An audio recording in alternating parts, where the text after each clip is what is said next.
మా నాన్నగారి పేరు ప్రభుదాస్. మేము హైదరాబాద్లో ఉండేవాళ్ళము, ట్విల్లన్ కాంపౌండ్లో ఉండేవాళ్ళము.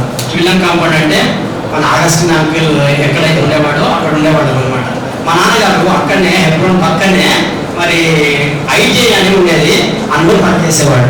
ఆ తర్వాత కొంతకాలానికి అక్కడనే నేను చదువుకున్నాను. కొంత అది జీటీ పెంచడం గారి స్కూల్ ఉండేది, అందులో చదువుకున్నాను. తర్వాత ఆ హెబ్రోన్ దగ్గర వై జంక్షన్ ఉన్నది, అక్కడ జేవియర్ స్కూల్ అని ఉన్నది, అక్కడ కూడా కొంత చదివాను. ఆ తర్వాత ట్రాన్స్ఫర్ అయింది ఇక్కడికి, ఐటీఐకి వచ్చాం. అప్పుడు ఆయనకు మరి ఏమనిపించిందంటే ఇక్కడ సహవాసం లేదా, అక్కడ ఎప్పుడు ప్రతి సాయంత్రము హెబ్రోన్కి వెళ్ళేవాడు అనమాట. ఆయన ప్రతి సాయంత్రం అంటే ఉదయం అక్కడ పని అయిందంటే ముఖం కాకుండా కనుక్కోవాలా, వెళ్ళాలా, హెబ్రోన్లో ఉండేవాడు అనమాట. ఆ విధంగా ఆయన మరి అక్కడ ఏ పని ఉంటే అక్కడ చేస్తూ ఉండేవాడు. అది మాకు తెలుసు. ఆయన అందరికి కూడా ఆయనకి ఏంటంటే వచ్చేసిందంటే సహవాసం వెళ్ళాలన్నమాట. అది ఎప్పుడు చెప్పిండంటే స్టాలిన్ అంకుల్ మా నాన్నగారు చనిపోయినప్పుడు స్టాలిన్ అంకుల్ కూడా అక్కడ ఉండేవాడు. అప్పుడు సహవాసం నక్సలైట్ అయితే ఆయన రక్షణ పొందిన తర్వాత మరి హెబ్రోన్లో ఉండేవాడు. ఎందుకు ఉండేవాడు అంటే ఆయన సహవాసం కూడా వాళ్ళ అక్కలు పెట్టారు అనమాట ఆయన. అయితే అక్కడ ఆయన అక్కడ పరిచయం. అయితే ఆయన చనిపోయినప్పుడు చెప్పిన సంగతి నాకు అది తెలీదు.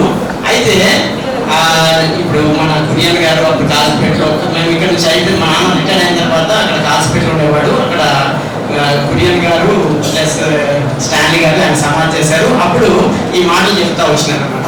అయితే ఏంటో వచ్చింటే సహవాసం బ్రదర్ అనేవాడు. అందుకే ఆయన పేరే సహవాసం బ్రదర్ అని పేరు వచ్చేసింది. అయితే ఇక దీని తర్వాత ఏమైందంటే ఇక్కడికి వచ్చిన తర్వాత ఇక్కడ కూడా అప్పుడు ఒక పెద్ద ఆధ్యాత్మిక విప్లవం అనమాట, భయంకరమైన విప్లవం.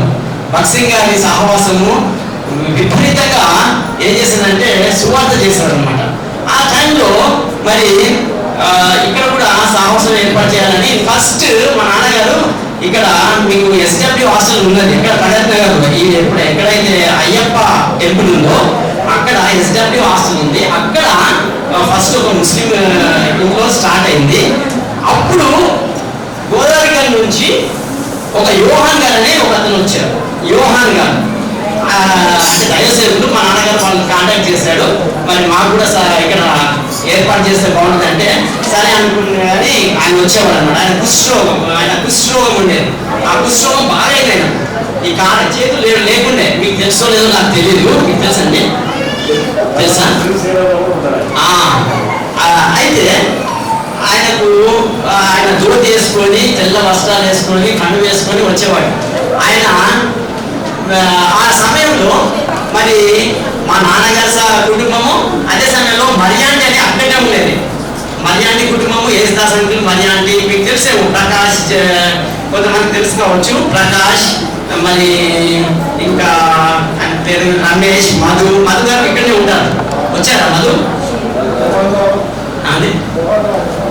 మోహన్ రావు గారు వీళ్ళు వాళ్ళు కుటుంబం ఉండేది. అదే సమయంలో యేసుదాస్ అది జార్జ్ అంకుల్ అనే ఉండేవాడు, సుశీల అని. ఓకే, దేవదాస్, జయదాస్ వాళ్ళ పిల్లలు బ్రాహ్మణ ఇప్పుడు కూడా అక్కడే ఉన్నారు వాడు. సో వీళ్ళు ఈ ముగ్గురు కుటుంబాలు కూడుకొని అలా ఆరాధన స్టార్ట్ చేశారు. తర్వాత మళ్ళీ పక్కన ఇంకో ఇల్లు ఉంటే అక్కడ తీసుకున్నాము. మొత్తానికి 3.5 సంవత్సరాలు మా ఇంట్లో సహవాసం జరుగుతా ఏమైతే వచ్చిందంటే ఇప్పుడు అవుతా వచ్చింది. అప్పుడు మరి స్టాన్ అంకుల్ కేవలం సహవాసం కొరకు ఉన్నాడు. అప్పటికి అతనికి ఏమి సేవ పిలుపు లేదు, కేవలం సహవాసం మాత్రమే ఉండేది. సో మొత్తానికి స్టాన్ అంకుల్ కూడా ఇక్కడికి వచ్చాడు టీచర్గా, ఇండియన్ స్కూల్లో టీచర్గా వచ్చాడు. అప్పుడు ఆయన మా నాన్నగారు జాన్ డేవిడ్ గారు అని చెప్పేసి మీకు తెలుసా, పాలమంచ దైవ సేవకుడు. ఆయన అక్కడ పెద్ద సంఘం మందిరం కట్టాడు. ఆయన ఏసీ మందిరం కట్టాడు, మీకు తెలుసో లేదో నాకు తెలియదు. తర్వాత నిజామాబాద్ కూడా వచ్చాడు. నిజామాబాద్లోనే తర్వాత అక్కడికి వచ్చిన తర్వాత అతను బాడీ వెకేట్ చేసి తన బైబిల్లో పిలువబడ్డాడు. ఓకే, ఇక్కడ మేము ఉండేవాళ్ళం, ఝాన్సీ అండి వీళ్ళందరం కూడా మేము ఉండేవాళ్ళం. మరి ఇక్కడ గొల్లపల్లి యోహాన్ గారు అది కూడా అక్కడ కూర్చున్నారు, జార్జ్ గారు, దైవదిన గారు, మేమంతా ఆది పురుషులం. ఇక్కడ ఏదో పెట్టదో ఎట్లయితే ఆదమావులు ఆది పురుషులో మేము కూడా ఇక్కడ ఆది పురుషులం అనమాట. నేను ఇంతవరకు ఎప్పుడు కూడా రాలే.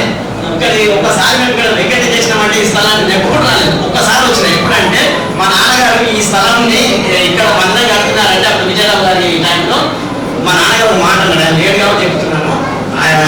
మందిరంలో కొంచెం వాళ్ళు మందరం కలుపుకున్నాడు బిడ్డ, పోయి పైసలు అంటే అక్కడ కొంచెం మనీ వేసిరా అని చెప్తే అప్పుడు నేను వేయడానికి వచ్చిన తర్వాత నేను అప్పుడు కూడా ఎవరికి కలుసుకోలేదు, మామూలుగా వచ్చినా వేసినా వెళ్ళిపోయాను.